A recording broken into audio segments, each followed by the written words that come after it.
மா தோசைக்கு அதே சட்னி தானா? இல்லைம்மா, இன்னைக்கு சாம்பார் வைக்க போகிறோம், பார்க்கலாம் வாங்க.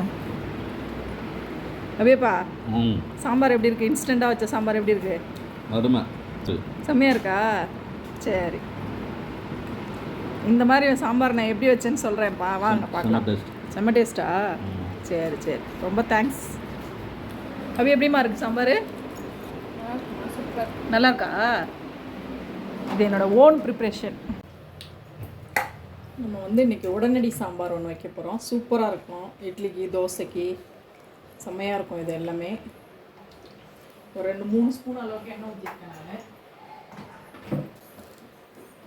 1 ஸ்பூன் அளவுக்கு கடுகு போட்டு விட்ருங்க.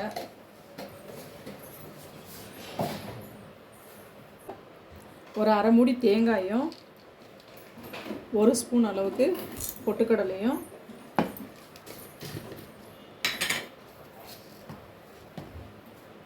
1 ஸ்பூன் அளவுக்கு பெருஞ்சீரகம் சேர்த்து நல்லா அரைச்சிட்டு வந்துடுங்க நைஸாக. இப்போ கடுகு பொரியுது. பொரிஞ்சோடனே நான் 2 தக்காளி, ஒரு பெரிய வெங்காயம், 4 பச்சை மிளகாய் கீறி வச்சுருக்கேன். வெங்காயத்தை போட்டு விட்டுருங்க. அதோடு சேர்த்து கொஞ்சம் இந்த பச்சை மிளகாயும் சேர்த்து வதக்கி விட்ருங்க.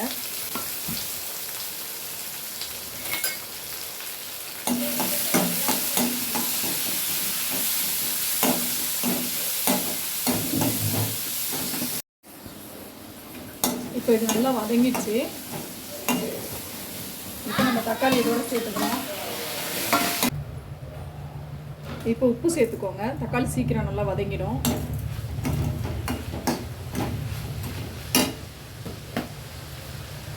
இப்போ நான் வந்து ஒரு 100 கிராம் அளவுக்கு முட்டைக்கோஸ் எடுத்து அரிஞ்சு வச்சுருக்கேன். அதையும் இதோட ஒன்றா சேர்த்துருவோம்.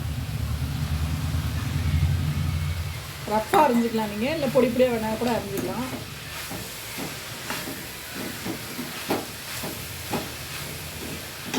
இப்போ நான் தேங்காயும் பெருஞ்சீரகம் நம்ம பொட்டுக்கடலை இதெல்லாம் அரைச்சி எடுத்துகிட்டு வந்திருக்கேன். அது இது மாதிரி நல்லா நைஸாக அரைச்சி வச்சுக்கோங்க.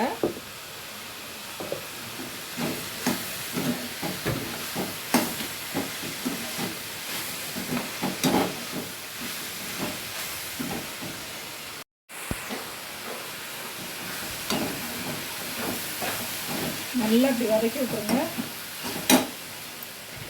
வதங்கினோடனே கொஞ்சமாக மஞ்சத்தூள், கொஞ்சம் பெருங்காயம், கொஞ்சம் பெருங்காயம் நிறையாவே போட்டுக்கோங்க. போட்டு இதையும் ஒன்றா சேர்த்து நல்லா வதக்கி விட்டுருங்க.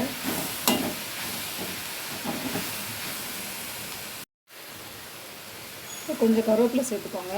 சேர்த்து நல்லா வதக்கி விட்டு அடுப்பை சிம்மில் வச்சுட்டு கொஞ்சம் நேரம் தட்டு போட்டு மூடி வச்சுருங்க. வெந்துடும் நல்லா.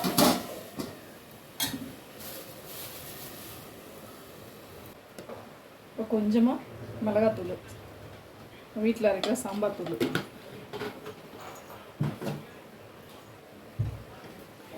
போட்டு நல்லா வதக்கி விட்ருங்க.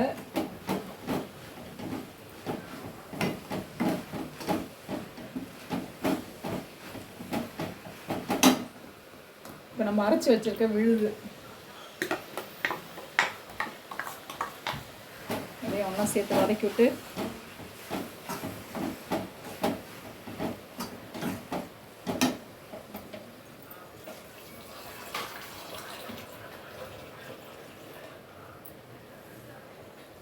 தேவையான அளவு தண்ணி ஊற்றிக்கோங்க.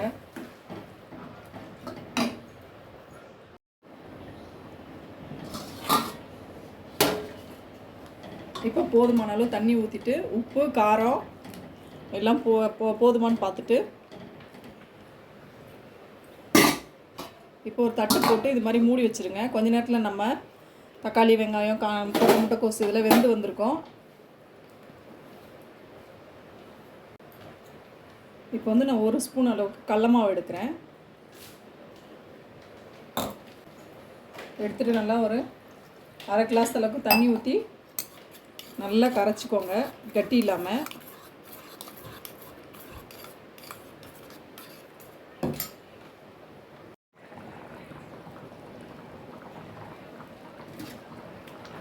இப்போ எல்லாம் நல்லா காயெல்லாம் எல்லாம் வெந்துருச்சு. இப்போ வெந்தோடனே நம்ம கரைச்சோம் பார்த்திங்களா, அந்த கடல மாவு வந்து இதில் ஊற்றி நல்லா கிண்டி விட்டுருங்க.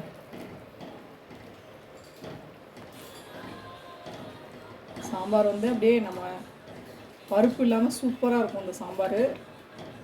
ஆனால் அதே பருப்பு ஊற்றி வைக்கிற டேஸ்ட்டே இருக்கும். இட்லிக்கு, தோசைக்கு, இது வந்து சப்பாத்திக்கு கூட சூப்பராக இருக்கும். எங்கள்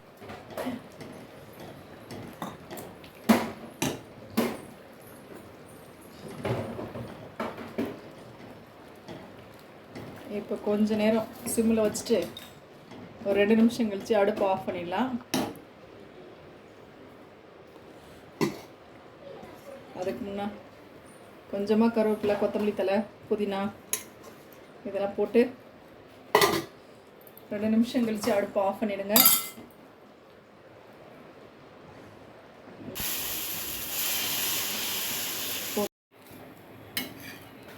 நல்லா இது மாதிரி மொறுன்னு தோசை ஊற்றிட்டு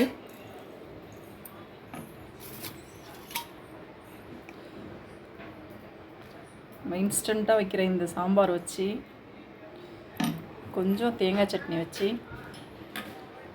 சாப்பிட்டா செம்மையாக இருக்கும். சூப்பராக இருக்குங்க டேஸ்ட்டு.